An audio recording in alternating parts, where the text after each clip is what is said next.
I felt the cold seep into my bones before the heart monitor even flatlined. Standing at the foot of my hospital bed wasn't my grieving husband holding my hand. He was holding hers, Madeline's.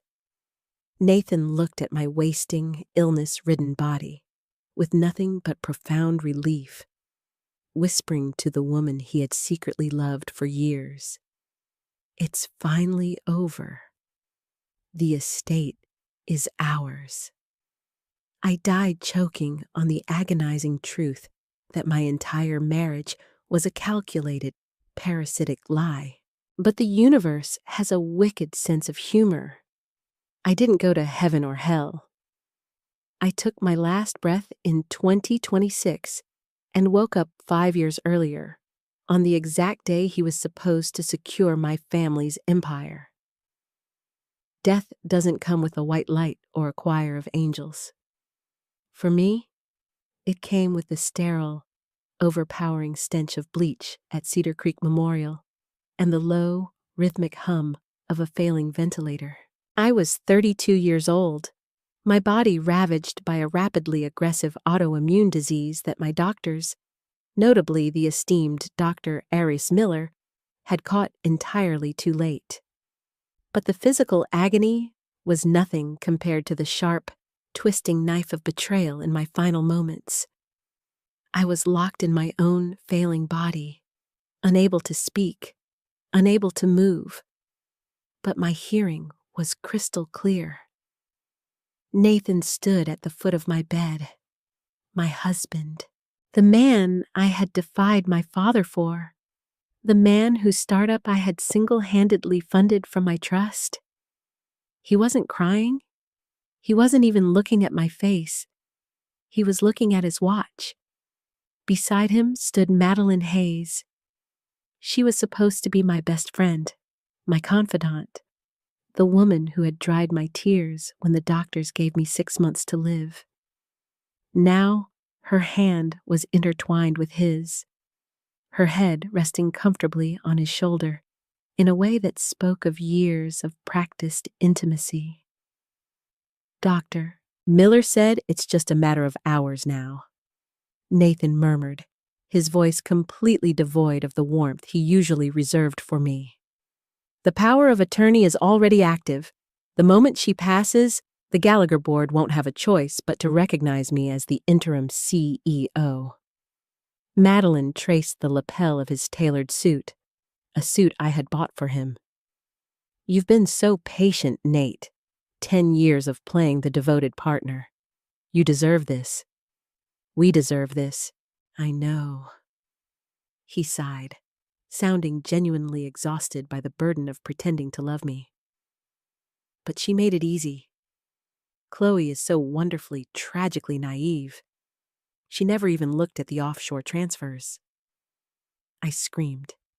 In my mind, I screamed until my throat bled, tearing at the monitors, lunging at them with every ounce of fury a dying woman could muster. But on the outside, a single pathetic tear slipped down my hollow cheek. Nathan finally noticed it. He leaned in close, his breath smelling faintly of the expensive scotch we kept in the penthouse. "Don't fight it, Chloe," he whispered, his eyes entirely dead. "You've given me everything I ever needed. You can rest now." The heart monitor shrieked, a single, continuous, high-pitched tone. My vision blackened, collapsing inward like a dying star. The last thing I heard was Madeline's soft, relieved exhale, and then a sharp, violent intake of breath. My eyes snapped open, my chest heaving as if I had just breached the surface of a frozen lake. I scrambled backward, my hands tangling in expensive, heavy silk sheets. I wasn't in a hospital bed. There were no tubes down my throat, no IVs piercing my bruised veins. I was in my own bedroom in the Tribeca penthouse. The morning sun was streaming through the floor-to-ceiling windows, casting long, golden shadows across the hardwood floor. "Whoa! Hey, bad dream?" I flinched, scrambling against the tufted headboard.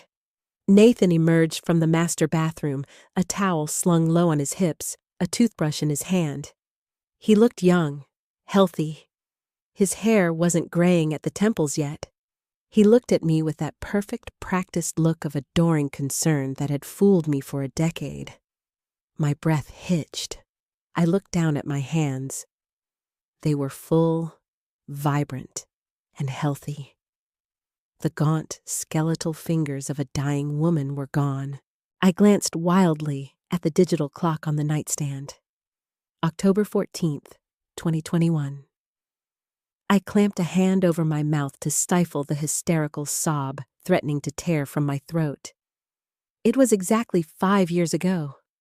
I knew this date intimately. It was the day of my father's annual Gallagher Tech Gala. It was the day Nathan first introduced me to his brilliant new project manager, Madeline Hayes. It was the day the end of my life had officially begun. "Chloe, sweetheart?" Nathan walked over, reaching a hand out to brush the hair from my sweaty forehead. Every instinct in my reborn body screamed at me to claw his eyes out, to grab the heavy brass lamp beside me and smash it over his skull. The phantom sensation of his cold whisper in the hospital room crawled across my skin. But the sheer adrenaline pumping through my veins brought an icy, terrifying clarity. If I killed him now, I'd go to prison. If I kicked him out, he would take half my assets and run to Madeline anyway, playing the victim. He wanted my empire. He wanted my family's legacy. He had orchestrated my financial ruin and danced on my grave. I forced my muscles to relax, forcing the revulsion deep down into the pit of my stomach. I looked up at him, summoning a tremulous, vulnerable smile. "Just a nightmare, Nate," I whispered, my voice trembling naturally from the shock. "I dreamt I lost you." He smiled, that devastatingly handsome, utterly hollow smile, and kissed my forehead. "Never, Chloe. You're stuck with me forever." Not this time, I thought, staring at his reflection in the mirror behind him. This time, I'm the one writing the ending. Grief is a passive emotion. Revenge is a full-time job. Once Nathan left for the office, I locked the bedroom door and went to the bathroom, staring at my reflection for a full 20 minutes. I was 27 again. The youth and vitality that had been stolen from me were back. I splashed freezing water on my face, letting the shock anchor me to reality. This wasn't a dream. This was a second chance. In my previous life, today was the day I had signed over the deed to the commercial property in Soho, a multi-million-dollar asset my father, Richard Gallagher, had gifted me. Nathan had convinced me he needed it as collateral to secure an independent loan for his tech venture, Apex Solutions. That loan, I now knew, had never gone to Apex. It was funneled into dummy corporations Madeline had set up in the Caymans. I pulled out my phone and dialed the one person I had pushed away in my past life because Nathan had subtly convinced me she was toxic. "Sarah? Chloe?" Sarah Jenkins sounded surprised. She was a corporate litigator and the sharpest woman I knew. "You're calling before 9 a.m.? Is everything okay?" "I need a favor," I said, my voice steady, stripped of the naive softness I usually carried. "I need you to recommend a private investigator, someone discreet, someone who specializes in corporate espionage and asset tracing. And Sarah, you cannot tell anyone about this call, not even my father." There was a long pause on the line. "Are you finally waking up, Chloe?" she asked quietly. "I'm wide awake." Within 2 hours, I was sitting in a dimly lit coffee shop in Brooklyn, sliding a manila envelope across the table to a man named Liam Foster. Liam was an ex-forensic accountant turned PI. He had cold, analytical eyes and asked zero unnecessary questions. "His name is Nathan Pierce," I told Liam, tapping the envelope. "He's my husband." Inside is a list of shell companies I suspect he will try to open in the coming months, and a woman named Madeline Hayes. I want a wiretap on his private phone, the one he claims is just for his golf buddies. I want to know every bank account, every burner email, every text. Liam glanced at the contents, raising an eyebrow at the size of the retainer check I had included. "You're asking for a lot of gray area surveillance, Mrs. Pierce. If he catches wind of this—" "He won't," I interrupted, "because as far as he knows, I am his perfect, clueless, adoring wife. Find the dirt, Liam. Follow the money." Returning to the penthouse, I had exactly 4 hours to prepare for the gala. I played my part flawlessly. When Nathan came home, I had his tuxedo laid out. I poured him his favorite scotch. I laughed at his jokes. The physical toll of letting him touch my waist, of kissing him back, made my skin crawl so violently I thought I might vomit, but the rage simmering beneath my ribs kept me grounded.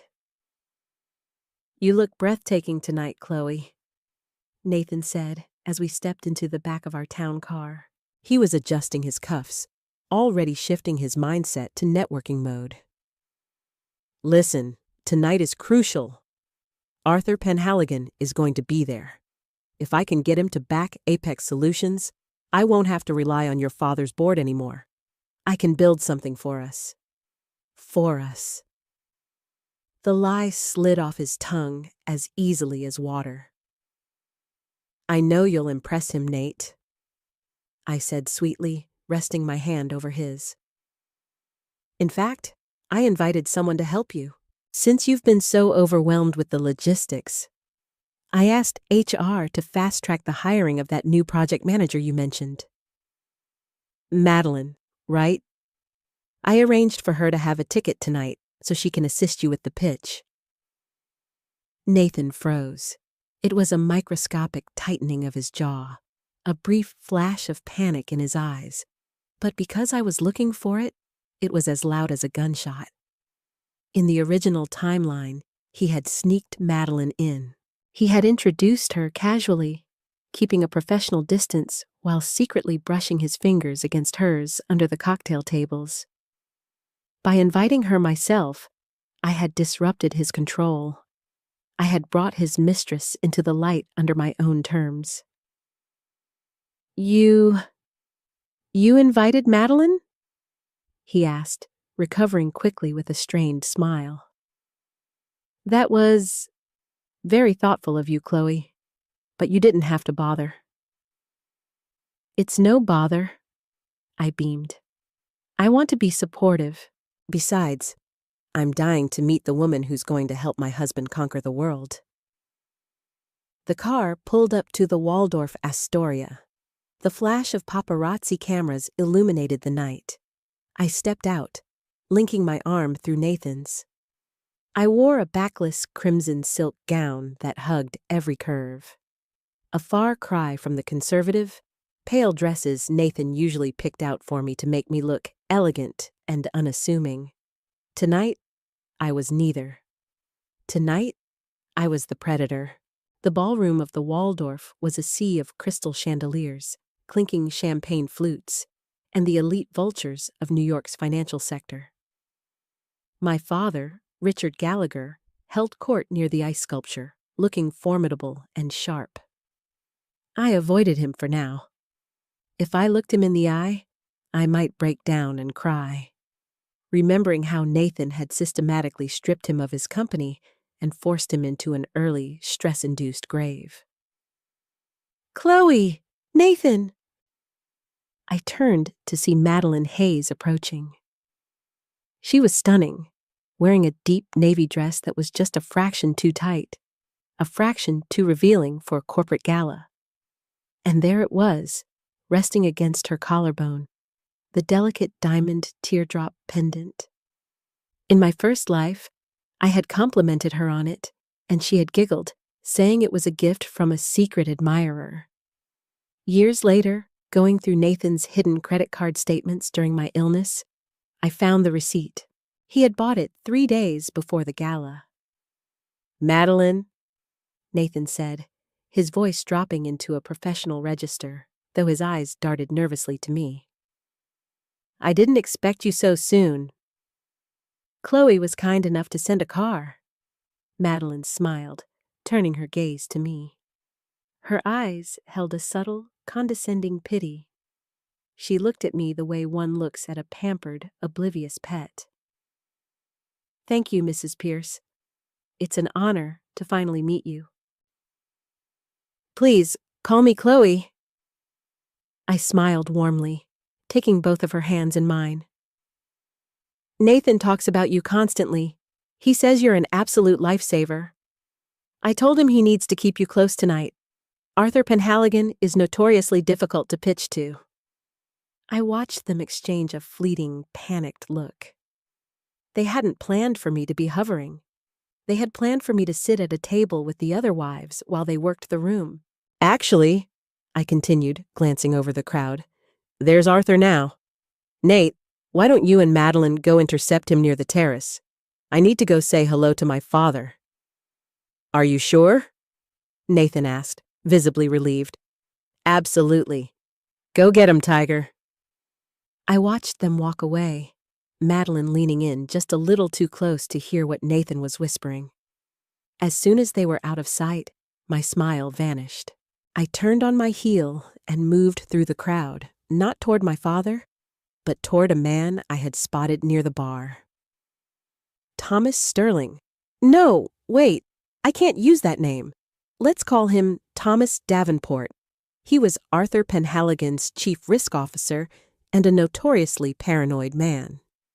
He was also a man who owed my father a massive, unspoken debt for bailing out his son from a DUI scandal 3 years prior. "Thomas," I murmured, sliding up next to him at the bar.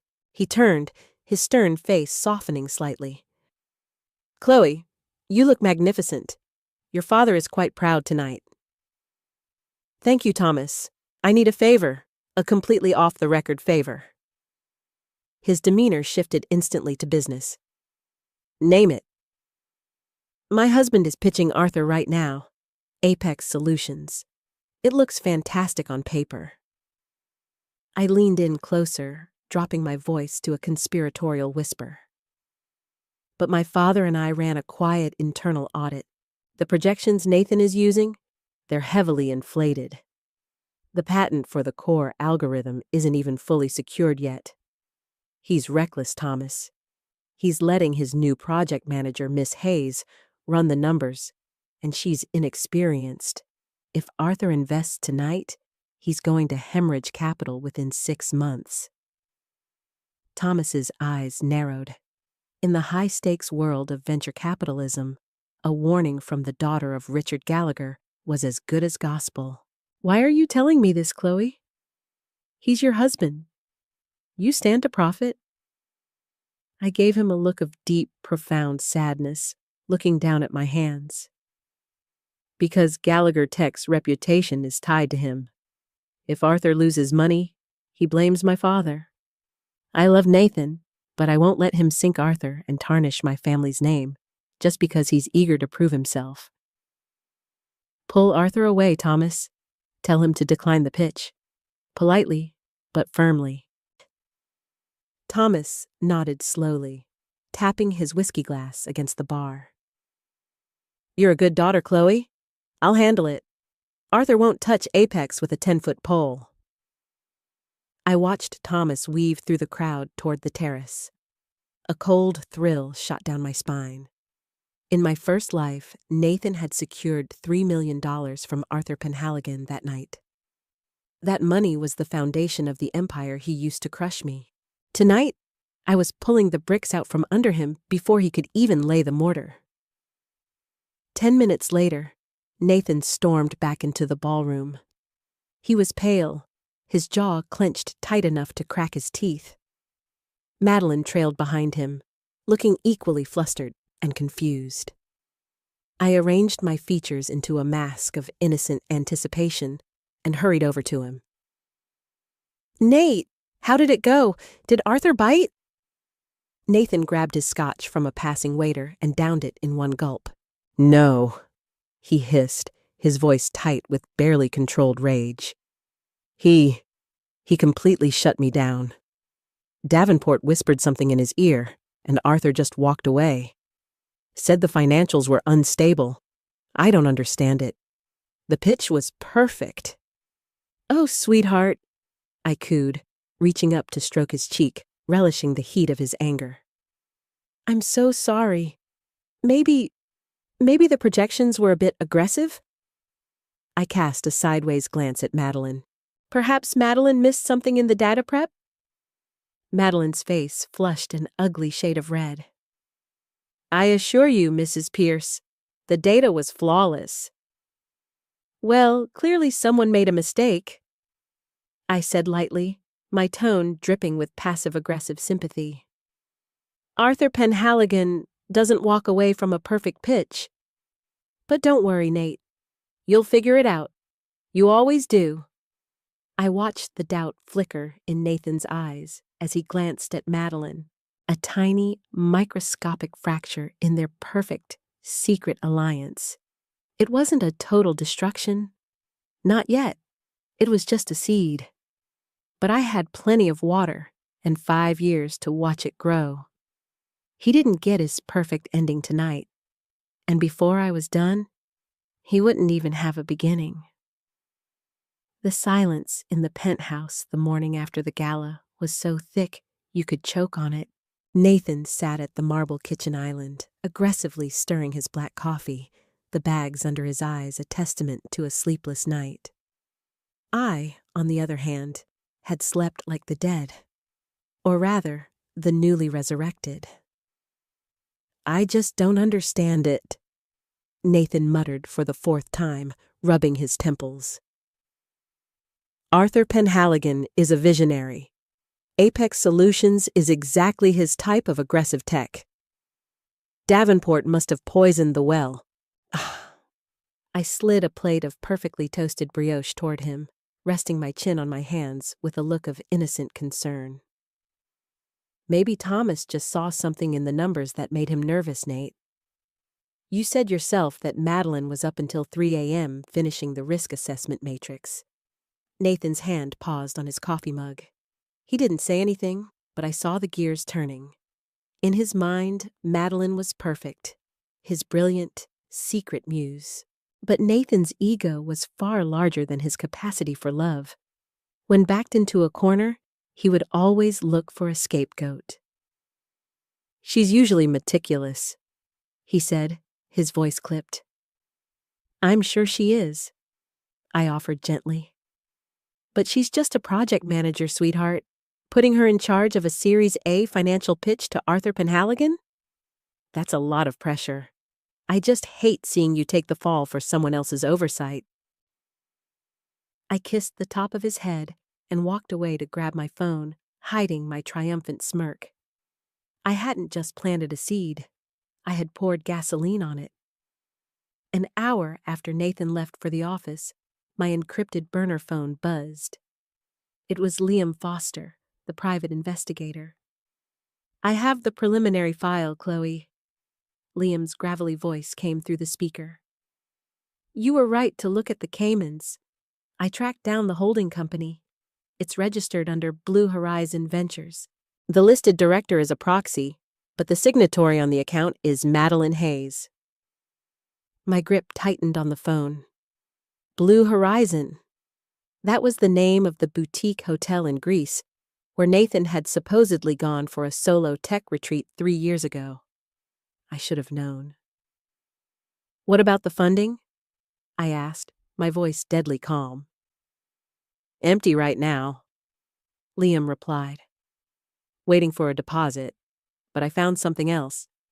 Nathan co-signed a lease for a luxury loft in Chelsea 3 months ago. The primary resident is Madeline. He's paying $8,000 a month for her rent out of an account cleverly disguised as a vendor payable for Apex." Disgust washed over me. cold and visceral. While I had been budgeting our personal expenses to ensure Apex had enough capital to thrive, he was buying his mistress a penthouse with my family's money. Send me the lease agreement, Liam. Every page, and keep the wiretap rolling. I want to know exactly what happens in the office today. By 4 p.m., I received an audio file from Liam. It was a recording of Nathan's office line. I poured myself a glass of Cabernet, sat by the window overlooking the Manhattan skyline, and pressed play. "What do you mean, there's a discrepancy?" Nathan's voice hissed through the speaker. "I mean the Q3 projections don't align with the overhead costs you gave me, Nate." Madeline shot back, sounding equally stressed.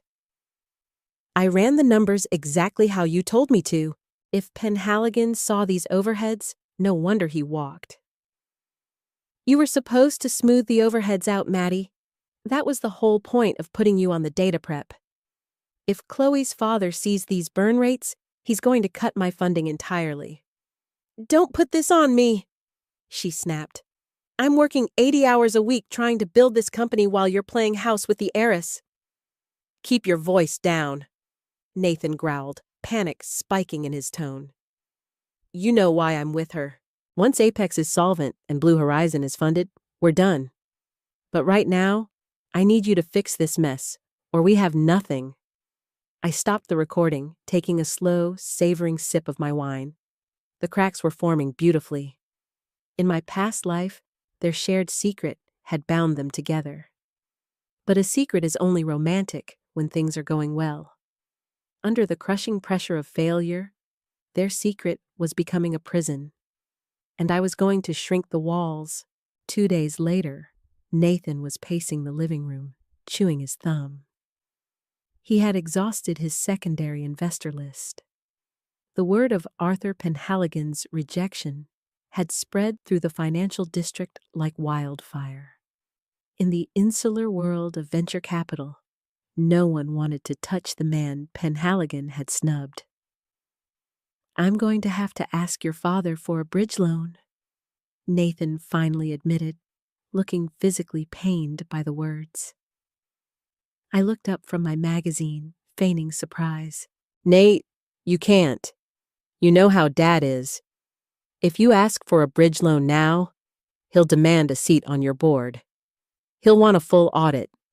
He'll take control of Apex." Nathan paled. An audit would instantly reveal the $8,000 a month going to Madeline's apartment, not to mention the phantom vendor accounts set up to funnel money to the Caymans. I can't let him audit the books right now. We're in the middle of a delicate restructuring. I know, honey," I said, standing up and wrapping my arms around his neck. "And I believe in you. I don't want my father breathing down your neck either. Which is why I called an old friend of mine today, Harrison Reed." Nathan frowned. "The financial consultant? The guy who used to work for Morgan Stanley?"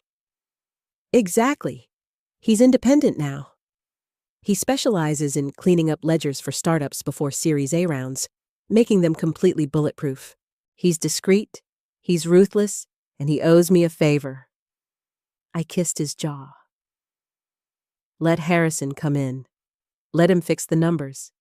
He'll make Apex look so profitable that Arthur will come crawling back, and my father will never have to know." Nathan hesitated.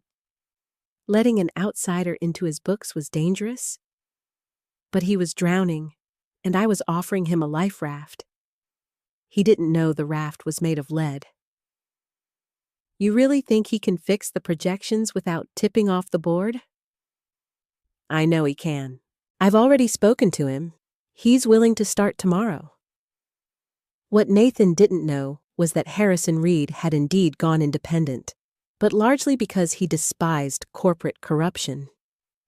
More importantly, Harrison's younger sister had severe lupus, the same autoimmune disease that would eventually kill me. I had quietly donated $2 million to her experimental treatment fund earlier that morning. Harrison wasn't just a consultant. He was my fiercely loyal, highly motivated spy. When Harrison arrived at the Apex Solutions office the next morning, he played the part of the slick, morally flexible consultant flawlessly. Within 48 hours, he was given full access to the server. That evening, I met Harrison in the back of a dimly lit speakeasy in the West Village. "It's a slaughterhouse in there, Chloe," Harrison said, sliding an encrypted flash drive across the table. "He's bleeding the company dry. He's classified his mistress's rent as a server hosting fee. He's also got an automated weekly transfer set up to trickle money into an offshore account. It's sloppy." "Can you legally lock the funds?" I asked, slipping the drive into my purse. "Better?" Harrison smirked. "I initiated a security protocol upgrade on the accounting software today. I convinced him it was to protect against corporate espionage. What it actually does is require dual authentication for any transfer over $5,000. The secondary authenticator? The primary shareholder." I smiled, a genuine, terrifying smile. I was the primary shareholder. "So he can't move a dime without my approval?" "Not a single dime. And the beauty of it is, Madeline thinks Nathan locked the accounts to cut her out. I accidentally let slip to her that Nathan authorized the freeze to protect his own assets." I laughed, a bright, clear sound that felt entirely foreign to my throat. "Harrison, you are a maestro." "Just doing my job, Chloe. What's the next move?" "Now," I said, swirling my martini, "we make them bleed in public." The Gallagher Foundation annual benefit was the crown jewel of New York's autumn social season. It was a masquerade ball this year, held at the Metropolitan Museum of Art. The irony of wearing masks while everyone was already pretending to be someone they weren't was not lost on me. Nathan had been tense all week. He couldn't move his money. Madeline was giving him the cold shoulder at the office, and the pressure of keeping up the facade of the happy husband was wearing him down. I wore a sweeping, emerald green velvet gown, my face half concealed by a delicate gold filigree mask. Nathan looked predictably handsome in his tuxedo, though his smile was strained as we posed for the step-and-repeat cameras. "I need a drink," he muttered as soon as we were inside the great hall. "Go ahead, darling." "I'm going to mingle," I said, releasing his arm. I watched him stalk toward the bar. My eyes scanned the room until I found her. Madeline. She had secured an invitation through a junior executive she was manipulating. She was wearing a stunning, backless silver gown, and there it was, the diamond teardrop pendant resting against her skin. She was standing near the silent auction tables, trying to look like she belonged. I took a deep breath, adjusted my posture to radiate effortless superiority, and glided over to her. "Madeline," I said cheerfully, "I didn't expect to see you here. How lovely." She jumped slightly, turning to face me. "Chloe, yes, I wanted to support the foundation." "That's so sweet of you," I beamed. "Though I know things have been incredibly stressful at the office lately. Nathan has been a wreck about the budget freeze." I watched her eyes narrow slightly. "The freeze?" she asked, probing for information. "Oh, the new security protocols Harrison put in place. Nathan insisted on them. He said there were some irregularities with the vendor payouts, and he wanted to make sure nobody was embezzling. He's so protective of the company." Madeline's face went completely rigid. Harrison's planted rumor had taken root. She thought Nathan had initiated the freeze to cut her off, to trap her. "Is that so?" Madeline forced out, her knuckles turning white around her champagne flute. "Yes, but let's not talk about work." I reached out and gently tapped the diamond pendant on her chest. "I have been admiring this all night. It is absolutely breathtaking. A gift from that secret admirer you mentioned? Yes, she said stiffly. You must tell me who your jeweler is. Actually, I raised my voice just a fraction, loud enough for the group of wealthy socialites browsing the auction table next to us to hear. It looks exactly like the custom piece from Cartier's private collection, the one that auctioned for $80,000 last month. I remember because I saw the charge on Nathan's corporate card and thought he was buying it for me. I let out a light, self-deprecating laugh. Turned out it was just a corporate gift for a retiring board member. But yours looks like an identical replica. You must give me the name of the artisan who copied it. The silence that fell over the immediate vicinity was deafening. The socialites, all wives of board members and investors, stopped pretending to look at the auction items and stared directly at Madeline's chest. In high society, a replica is embarrassing. But a project manager wearing an $80,000 necklace perfectly matching a missing corporate expense? That was a scandal. Madeline's face drained of color. She looked around at the judging, hawkish eyes of the women surrounding us. She knew exactly what I had just done. I hadn't just insulted her.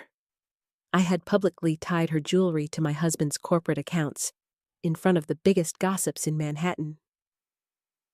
It's a family heirloom, Madeline stammered, stepping backward. Oh, really? How wonderful. I smiled, my eyes completely cold behind my gold mask. Well, enjoy the party, Madeline. Oh, and by the way, I leaned in close, dropping my voice to a whisper meant only for her. I'd look into finding a new apartment. I hear the landlord in Chelsea is about to evict tenants who pay rent from frozen corporate accounts. I pulled back, giving her one last brilliant smile, and walked away, leaving her standing frozen, suffocating in the middle of a crowded room. The game wasn't just physical anymore. I was dismantling her sanity, piece by piece, and making sure Nathan went down with her. Tension suffocated the Apex Solutions office the Monday following the Gallagher Foundation benefit. Chloe sat quietly in the glass-walled conference room, meticulously reviewing a dummy portfolio while keeping her peripheral vision locked on Nathan's corner office. Through the frosted glass, the silhouette of Madeline Hayes paced frantically, her arms waving in sharp, erratic motions.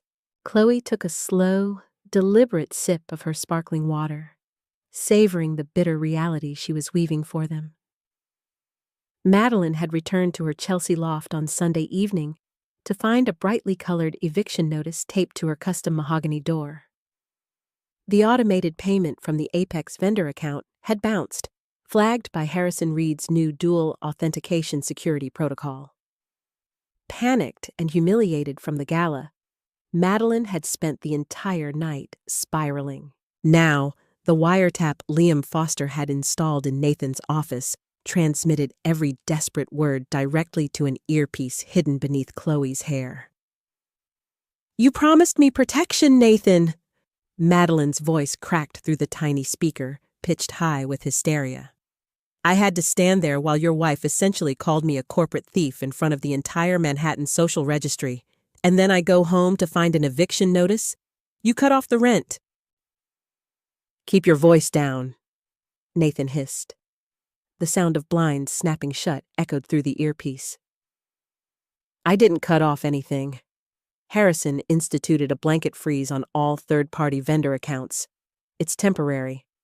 I just need to get the board to approve the bypass." "You locked the accounts to cover your own tracks," Madeline shot back, venom dripping from every syllable. "Harrison told me you authorized the freeze." "You're trying to isolate the offshore funds so I can't access Blue Horizon Ventures, aren't you? You're setting me up to take the fall for the inflated projections." Chloe smiled, a cold, razor-sharp expression that never reached her eyes. Harrison's planted rumors were working flawlessly. Paranoia was a disease that ate its host from the inside out, and Nathan's relationship with his mistress was already in the terminal stage. "Are you insane?" Nathan slammed his hand against his desk. "Why would I sabotage my own escape plan?" "Chloe is starting to ask questions about the burn rate. If I don't get independent funding by Friday, her father is going to demand a forensic audit. If Richard Gallagher sees what we've done with the Series A capital, we both go to federal prison. I need you to stay calm and fix the balance sheets." "Fix them yourself," Madeline spat. The sound of a chair scraping violently against the floor signaled her exit. "If I go down, Nate, I am taking you with me. I have every email, every text, every wire transfer receipt saved on a physical drive. You have 48 hours to unfreeze my accounts, or I walk straight into Richard Gallagher's office." The office door swung open, and Madeline stormed out, her face pale and her eyes red-rimmed. She didn't even glance at the conference room where Chloe sat. Once the floor cleared, Chloe calmly removed her earpiece and dialed her father. Richard Gallagher was a titan of industry, a man who built his tech empire with ruthless precision. In Chloe's previous life, Nathan had manipulated her into keeping Richard at arm's length, convincing her that her father was too controlling. It was a calculated move to isolate her. This time, Richard was her most powerful weapon. "Dad," Chloe said smoothly when the line connected. "It's time. I need you to set up the meeting with Davenport." "Are you absolutely certain about this, Chloe?" Richard's deep, gravelly voice was laced with a protective edge. "Once we execute this maneuver, there is no stepping back. The scandal will be public. Your name will be dragged through the mud alongside his." "My name is Gallagher," Chloe replied, staring at Nathan's closed door. "Mud doesn't stick to us. He tried to bleed our family dry. I want him ruined, Dad. I want him to sign away everything he has, thinking it's his salvation." "Very well," Richard agreed, the sound of a heavy sigh vibrating through the receiver. "Davenport has established the Shell private equity firm, Crestview Capital. It is fully funded and ready to offer Nathan the lifeline he is begging for. But the terms are draconian. If he misses a single benchmark, Crestview assumes total ownership of Apex, his personal assets, and the intellectual property." "He'll sign it," Chloe stated with chilling certainty. "He's drowning, and Madeline just tied an anvil to his ankles. He will sign whatever is put in front of him to keep the two of you from auditing his books." That afternoon, true to Chloe's prediction, Nathan returned to the penthouse looking like a man walking to his own execution. His suit was wrinkled, his tie loosened, and the persistent twitch in his jaw betrayed his internal panic. Chloe greeted him with a sympathetic smile, handing him a glass of neat scotch. "Rough day at the office, sweetheart?" she asked, her voice an impeccable imitation of a devoted, oblivious spouse. Nathan downed the scotch in a single, desperate swallow. "It's bad, Chloe. The venture capital market is completely frozen. Nobody wants to touch Apex after Arthur Penhaligon walked away. If I can't secure a capital injection by the end of the week, we might miss payroll." Chloe let her face fall into a mask of perfect, wide-eyed concern. "Oh, Nate, that's terrible. But didn't you tell me you had a meeting with Thomas Davenport today?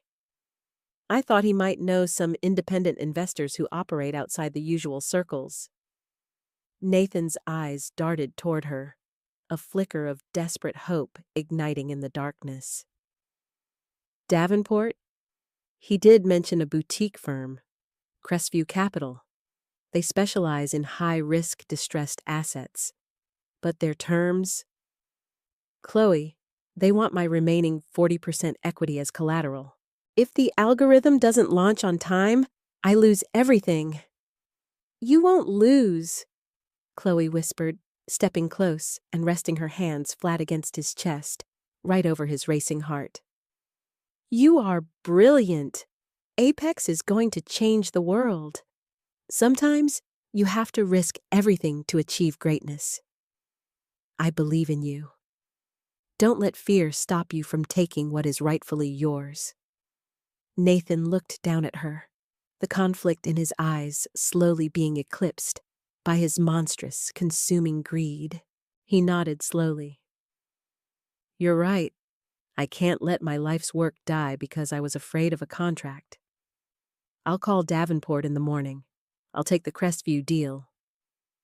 Chloe wrapped her arms around him, resting her chin on his shoulder. She stared at their reflection in the mirror across the room. The game was entering its final phase. The trap was set, the bait was taken, and the jaws were about to snap shut. Thunder rattled the floor-to-ceiling windows of the Gallagher Tech boardroom on Friday morning. The storm rolling across Manhattan matched the electric, volatile energy inside the room. Nathan stood at the head of the massive obsidian table, looking inexplicably triumphant. He was wearing his lucky navy suit, the one Chloe had bought him for their anniversary, the anniversary he had spent in a hotel room with Madeline. Seated around the table were the primary stakeholders of Apex Solutions: Richard Gallagher, 3 senior board members, Harrison Reed, and Chloe. Madeline sat rigidly against the back wall, her laptop open, her eyes darting nervously between Nathan and Chloe. She looked exhausted, the weight of the last 3 days of financial terror pressing heavily on her shoulders. Ladies and gentlemen, Nathan began, projecting the false confidence of a man who believed he had just outsmarted the devil. I know there have been concerns regarding our burn rate and our Series A funding. The withdrawal of Arthur Penhaligon was a temporary setback. However, I am thrilled to announce that as of 8 o'clock this morning, Apex Solutions has secured a private capital injection of $15 million from Crestview Capital. A murmur rippled through the senior board members. Nathan beamed, pressing a button on a remote to project the signed term sheet onto the massive screen behind him. With this funding, Nathan continued, puffing his chest out, we bypass the need for an internal audit, maintain our operational independence, and secure the launch of the core algorithm by Q3. The future of Apex is secure. Chloe let the silence stretch for 5 agonizing seconds. She looked at her father. Richard gave an imperceptible nod. That is wonderful news, Nathan, Chloe said, her voice cutting through the quiet room like a diamond on glass. The soft, adoring tone she had maintained for years was entirely gone, replaced by a cold, resonant authority. Nathan frowned, thrown by the sudden shift in her demeanor. Chloe? However, Chloe continued, standing up slowly and buttoning her tailored blazer. There is a slight issue with your collateral. You pledged your 40% equity in Apex to Crestview Capital, but according to the revised corporate charter you signed 3 years ago, the one buried in the estate planning documents you neglected to read, you cannot pledge shares without the dual authorization of the majority shareholder. Nathan's triumphant smile faltered. What are you talking about? I am the founder. You only hold 30%. I hold 30% directly, Chloe corrected, walking slowly around the table toward him.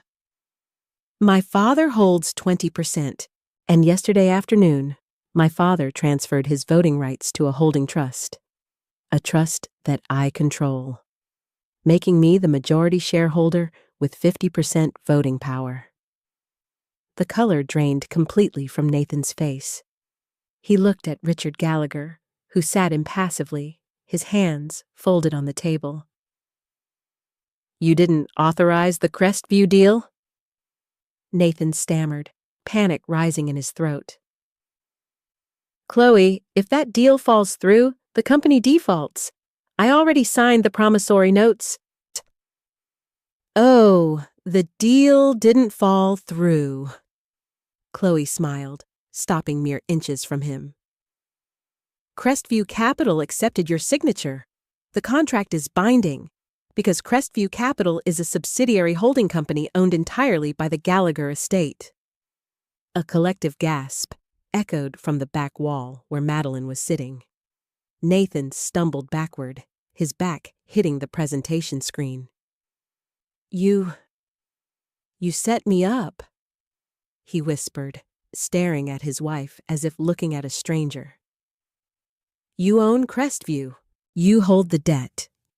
I hold everything, Nathan, Chloe said, her voice dropping to a lethal whisper. But let's talk about why you were so desperate for that money. Harrison, if you would. Harrison Reed typed a quick command into his laptop. The Crestview term sheet on the screen vanished, replaced by a massive, highly detailed forensic ledger. Red lines highlighted dozens of transactions, all funneling outward. Over the past 36 months, Harrison addressed the room, his voice clinical and detached. Nathan Pierce has systematically embezzled over $4 million from Apex Solutions. The funds were classified as server hosting fees, overseas R&D, and marketing retainers. In reality, they were routed through shell companies into an offshore account in the Cayman Islands registered to Blue Horizon Ventures. That's a lie, Nathan shouted, sweat beading on his forehead. Those are legitimate expenses. You're doctoring the numbers. We also have the lease agreements, Harrison continued, ignoring him. Apex corporate funds were used to pay an $8,000 a month lease for a luxury apartment in Chelsea, listed under the primary residence of Miss Madeline Hayes. All eyes snapped to the back of the room. Madeline shrank into her chair, her face contorting in sheer terror. Furthermore, Chloe said, turning to face Madeline, Harrison discovered that Nathan wasn't just stealing from the company. He was stealing from you, Madeline. While you were risking your career to manipulate the ledgers for him, Nathan quietly transferred the sole signatory rights of the Blue Horizon accounts exclusively into his name 2 weeks ago. He was going to take the money and leave you here to face the federal fraud charges alone. No! Madeline shrieked, jumping to her feet. She stared at Nathan, her chest heaving, the betrayal shattering her entirely. You promised me! You said we were going to Greece! You said as soon as she died, we would leave! The boardroom went dead silent. The board members stared in horrific shock. Richard Gallagher's jaw clenched so tightly it looked as though it might snap. Chloe stood perfectly still, the ghost of her previous life. The hospital monitors, the smell of bleach, the sound of Nathan whispering his relief as she flatlined, flashed before her eyes. The poetic justice of this moment was a physical weight in her chest. As soon as I died? Chloe asked, her voice dangerously calm. Nathan's eyes widened in realization of what Madeline had just confessed in front of a room full of witnesses. Chloe, no, she's crazy. She's lying. Save it, Chloe snapped, her voice echoing off the glass walls. She turned to the door and signaled Liam Foster, who had been waiting in the hallway. Liam stepped inside, followed immediately by 2 men in dark suits holding leather binders. Agents Miller and Vance from the FBI White Collar Crime Division, Liam announced. Nathan collapsed into his chair, covering his face with his hands. The perfect facade he had maintained for a decade crumbled into dust. He wasn't the brilliant tech visionary. He wasn't the grieving, devoted husband. He was a pathetic, greedy fraud, and the entire world was about to know it. This is impossible, Nathan sobbed, the fight completely draining out of him. How did you know? How could you possibly know all of this? Chloe leaned over the table, resting her hands on the polished obsidian, bringing her face inches from his. The terrified, trapped expression in his eyes was the exact look he had ignored when she lay paralyzed in that hospital bed. "Consider it divine intervention, Nate," she whispered. The fallout was not merely a collapse. It was a total, surgical annihilation. When the FBI agents escorted Nathan out of the Gallagher Tech building, the financial district was already buzzing with the electric hum of a scandal. But the true, horrifying depths of Nathan's depravity didn't fully surface until Madeline Hayes sat in a sterile, fluorescent-lit interrogation room at the Federal Plaza. Madeline, the woman who had smirked at my supposed naivety, shattered like cheap glass. Desperate to save herself from the crushing weight of federal fraud conspiracy charges, she turned state's witness before the ink on her arrest warrant had even dried. She surrendered everything. She handed over physical hard drives, encrypted offshore account keys, and reams of text messages she had neurotically backed up on a secret cloud server to protect herself.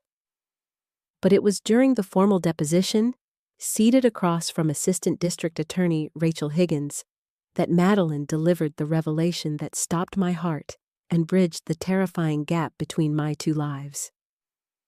I was permitted to view the deposition through a two-way mirror, flanked by my father and Liam Foster. Through the glass, Madeline sat trembling, her hands wrapped around a paper cup of water. "Mr. Pierce wasn't just planning to leave his wife," Madeline said, her voice shaking violently as Ada Higgins pressed her on the timeline of the Cayman transfers. He was expediting the process. He needed control of her voting shares, and a divorce would have triggered a prenup that left him with almost nothing.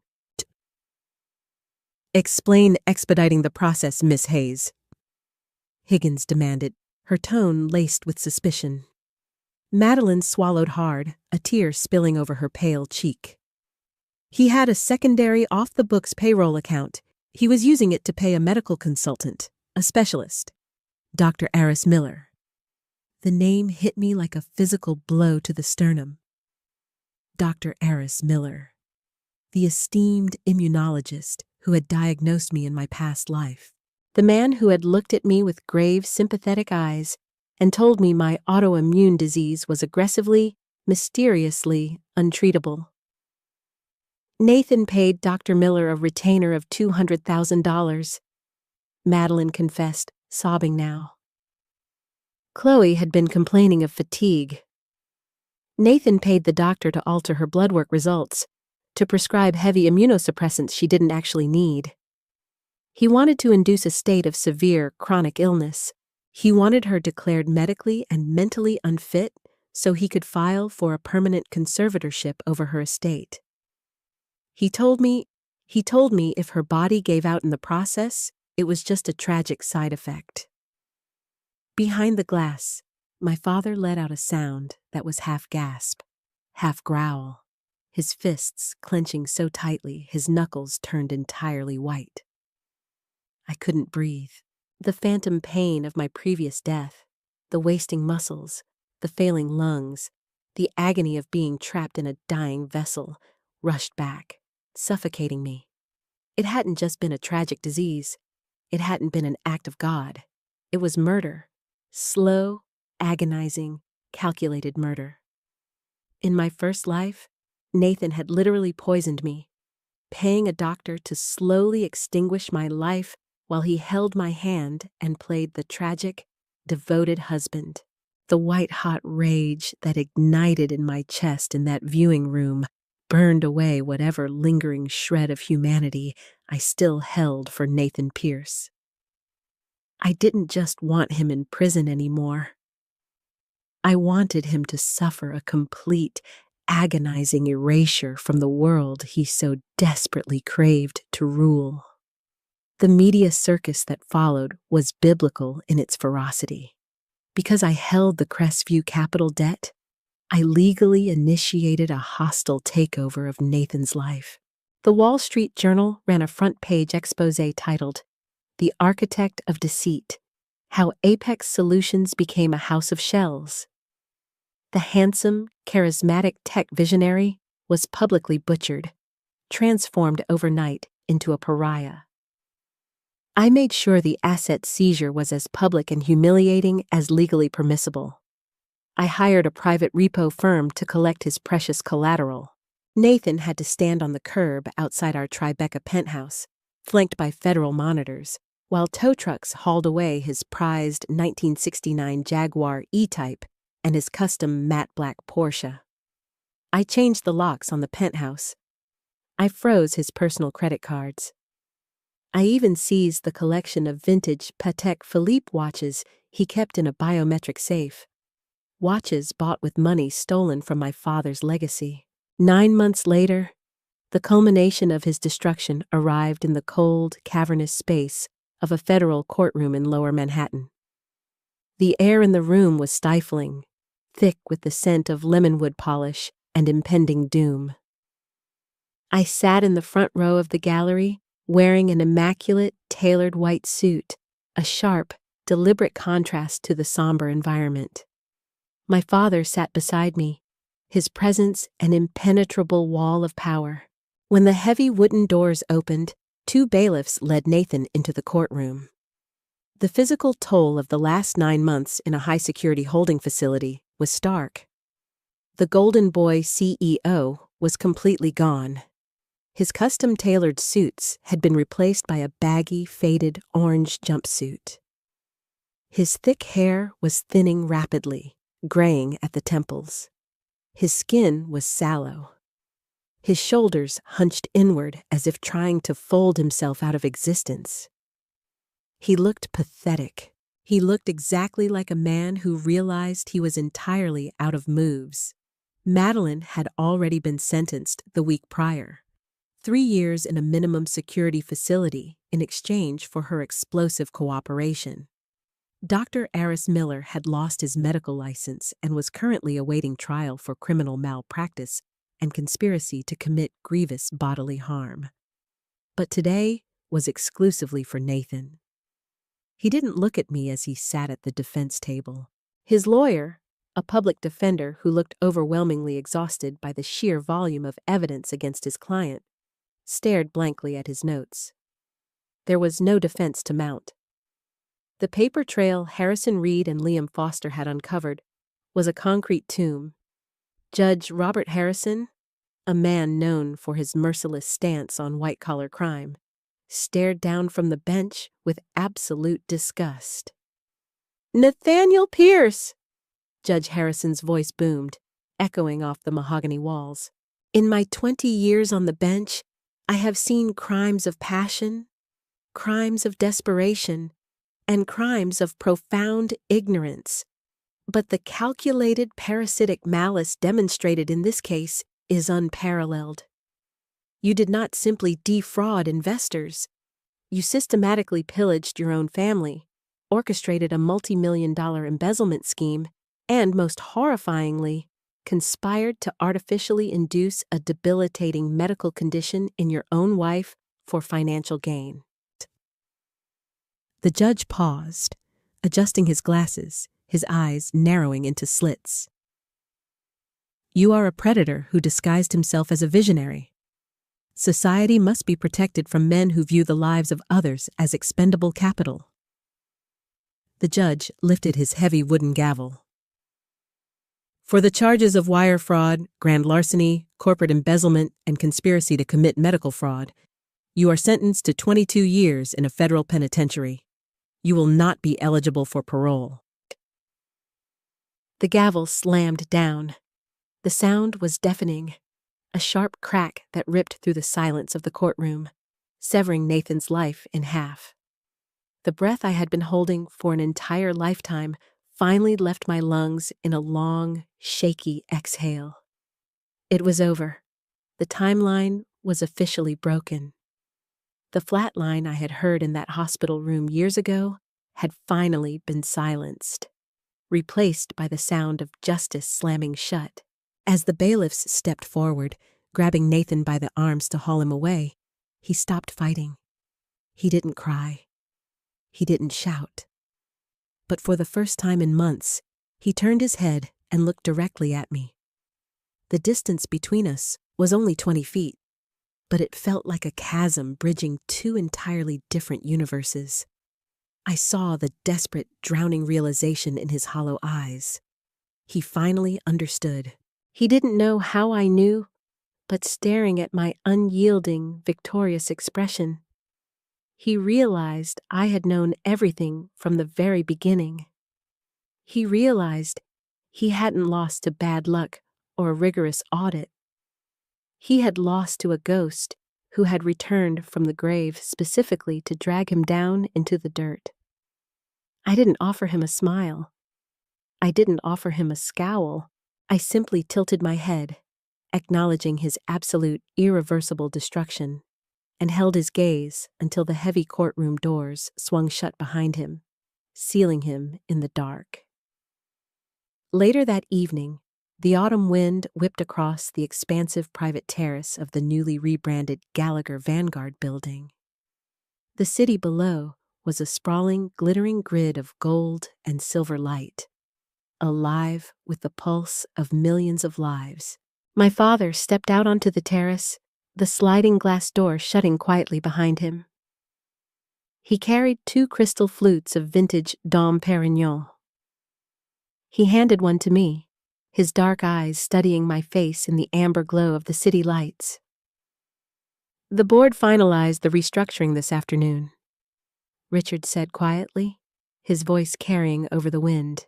"We absorbed Apex's proprietary technology, purged his remaining loyalists from the executive team, and installed Harrison Reed as the new chief financial officer. The press cycle has already moved on to the next scandal. The Pierce name is officially erased from the company charter." "Thank you, Dad," I murmured, staring at the bubbles rising in the golden liquid.